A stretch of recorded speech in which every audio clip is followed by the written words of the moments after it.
religion is the one who take cares of the widow and the fatherless. That's the religion. Kaya nag-iwan si Jesus, kaya nagtangan niya ba? Kaya sa mga higayon, nga wala siya'y sinina, kaya isininaan. Kaya sa mga higayon, yung nagbuhat. Ngayon ka na kay Jesus, kaya sa mga kung higayon, yung nagbuhat, yung maayon mo. Itubag siya ni Jesus, katong higayon, na wala kong sinina, yung isininaan. Katong higayon, kaya naman nakita ng mga tao, wala sinina, yung isininaan. Mga gutom yung ipakaon. Mga nasa prisuhan yung ginapriso. Mga wala ginikanan yung ginatiman. Ang mga byuda, inyong ginasuprayan sa ilang mga pinahatan. Every time you do good to those who are weak and to those who are in need, you are doing it for Jesus. And every time we do good things to the poor, it is like we are lending God ang money. Nakahuwang, nakautang ang Ginoo sa tuwa. Kaya ka mo makaisunan sa ganang Ginoo makautang sa tuwa. Ang Ginoo yung bayad, yung pas na napay interest. I remember my son, one of our misna, kapag ako pinipigit sa ilang business, naasya tinasahig kayo na karabang conviction sa Ginoo. Si Father Gerald Kumala, kapag i-interview sa kapag na itong kapihan tayo na channel. Nagsige siya panghatag, doon limit ko sa pandemic, nagsige siya panghatag mga goods, mga relief goods. Shout out na sa Facebook, maghatag tayo siya, makapisa sa bisan asa. Ito yung mga napangilhangan. And then one time, yung itawagan, Pastor, pwede ba i-invite na Pastor kay ikaw ang kumpanya dito sa among bagong open na business. Through his testimony, I found out na tungkol sa iyang ginabuhat sa pagtabak sa nas panginahangan, patunaas sa kabuso, ayang support ko silang local church, God had rewarded him. At sa early edad, sa early 30s din na edad, sa nagtuwa sa lang iyang asawa, ginapauswat o ginapahalanginan sa Ginoo. Ang sabi sa kanila karon ng kaisunan, don't hesitate or do not look at it pessimistically or negative din yung paglantaw. Kung kaya ka sa panginahanglan, yung mahikawa na kahitong rason na di ka mutama sa mga taas panginahanglan. And how much more if this is all about the kingdom of God.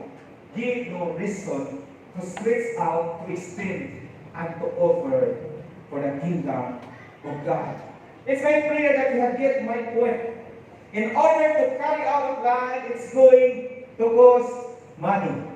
So na wala pa ganit kayo Ginoo, gasto pa ganit na kaya mga kuyo ka sa itong mga barkada, iniglagi na ito, magdagi ta kwarta, kaya abi pa lang wala tayo kwarta, muna nga mubangka na yun, mugasto, baka sa ito, palit tayo mga pulutan, hindi naglaag, pakita tayo niya, lahat ka, yan lang na Krista, gastuhan nila ito. It's my prayer. So, nagkaroon ka lang sa Ginoo, kung para na sa Ginoo, para na sa pagtapang, there should be no reason not to give and not to help. You should look at it that you need to impress God. Sa una, magpa-impress ang mga tao, ang hindi doon, ipuli na ito, laban sa ulo, kapag siya na ito mga budget, biglaan pa rin na ito sa itong mga dig, higahan din na ito gasto, palitan sa lusay tulog. Hindi ko man, buwan pa yun. Break, sakit. Yan, alun, ito ni mong kwarta, matagwa para bayan. Kaya di ko ako ilagyan ngayon, ako na pawiwag. Buwan ka naman ng kwarta. Yung walang buwan. Hey! But when you please God, I do believe there is going to be an open doors. A miraculous way of healing, a miraculous way of provision, a miraculous way of protection sa katapos sa kanito. I have been growing up in a state life. And I also understand kung mag-negosyo ka, para maka-operate yung mga negosyo, mahatag ka tax. Kung hindi ka mahatag ng tax, you will be liable. Amen. Kung di ako ka sa state life, early 60s or 90s, sabi na nauso itong mga alikagang, mga ganggang din ha, sa mga isina. Kung mag-negosyo ka din ha, kapag namulit ka na business permit, tax, kanya, kada ko yung mga nag-harihan din ha, mamayo ang inang protection namin.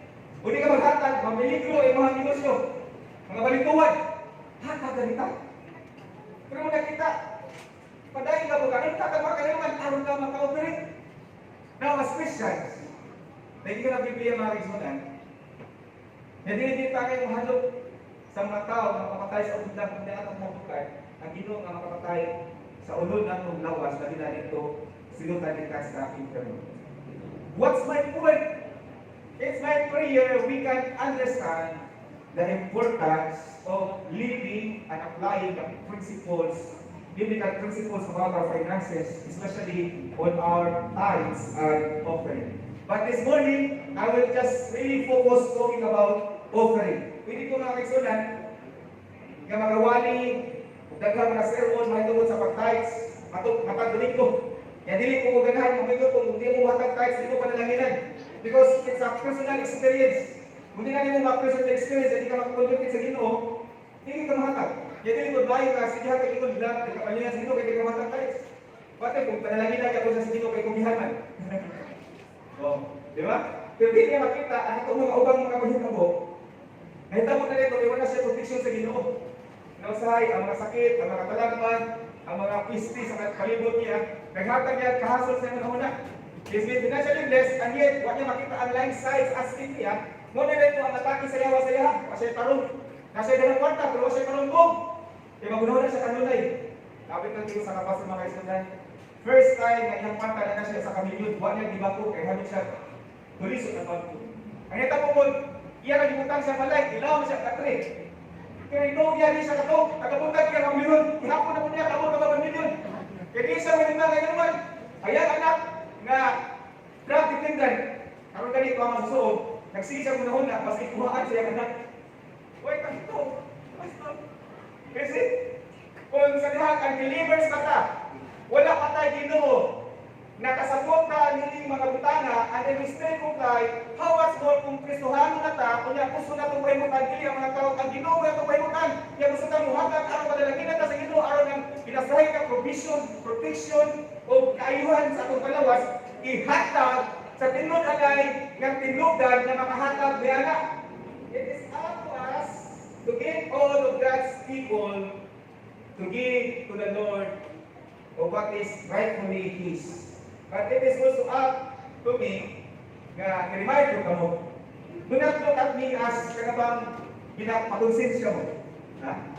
It's my prayer, one of the protest ni Martin Luther sa dahil nakita ang mga pope during siyang time, ang Roman Catholicism, grabe nang nahimong pabukat sa mga ordinary citizens sa Rome, gabi naman katong mga nasa probinsya.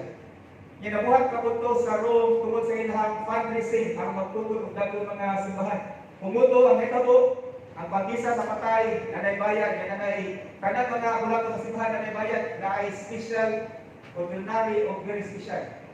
Hantod, nakagrabe man ang iba, ang magtugod og dagong mga simbahan, umindot yung mga simbahan, hasta ang mga patay, pinigay mga kwartahan, kanang pagpamisa patay.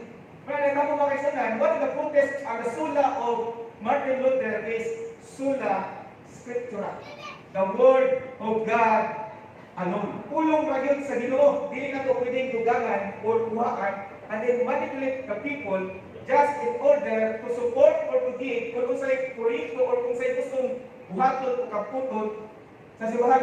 And this time around, I am talking to you not to give you a conscience or to judge you of not being faithful in your finances to God. I will just merely remind you to please to consider and understand these principles.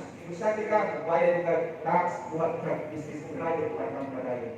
Kung na yung mga maldito, naghari-hari sa palibot, mamay utong, malik, pagmanik, para makaoperate, mahagag ako ka para maproteksyonan.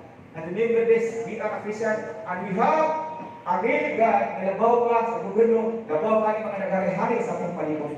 Bukas naman ka sa akong mga barkada sa ola, nabila sa akong mga cats o mga chicks, at mga crush, para lang pagpa-impress o pagpahimod nila, nabaw na kinali karoon ng kasamahan nila para sa kayayaan sa Ginoo. Amen! That's why, take it as a reminder. Ingat yung katupad din, nagpahinong na si Pastor. Hallelujah! Napamako din na. Kanikawot ko mga kaisunan, na nothing more, nothing less than the Word of God alone. Kung mauwi ako hindi pa-istorya. Ako nakita niya, sige ba? Ipapilit sa liyo. Naging dito, Tay, if you love Jesus, anybody can hope. You got a lot of bumper sticker theology, but every now and then, it's correct. God is looking for obedience and submission in every area of our life. But most area my son happens to be money. That's why there's no other things nga compare sa Ginoo nga papilion ta. Either God and money. And when you have this money in your life, posibleng makalimot ka sa iba. It's my prayer that you will not lose your Christianity kung panalaginan ang lang sa Ginoo. You must always look at it, the reason why God has blessed you so much with these finances, because God wants to use you to advance His kingdom and to help more people. Kasi napadayon ninyo yung pagkabuhaton, the more God is going to entrust you. And because of your faithfulness, the more God is going to entrust you more.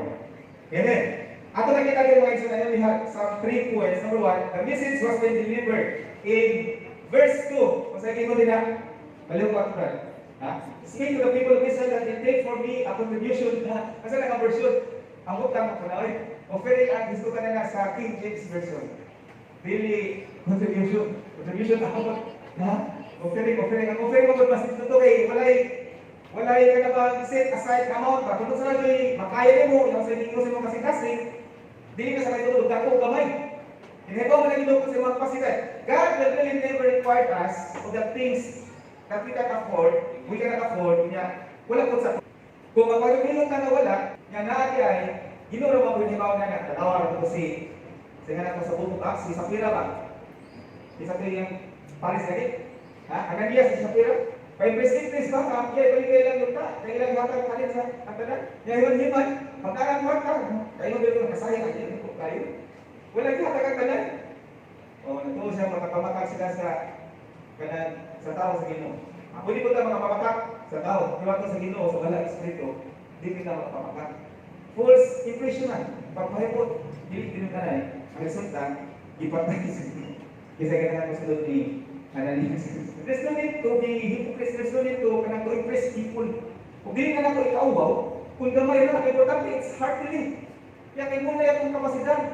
And it's fixing your faith. Tanaw lang ngayon na, in verse 2, bring me an offering. Look at verse 1, and the first part of verse 2.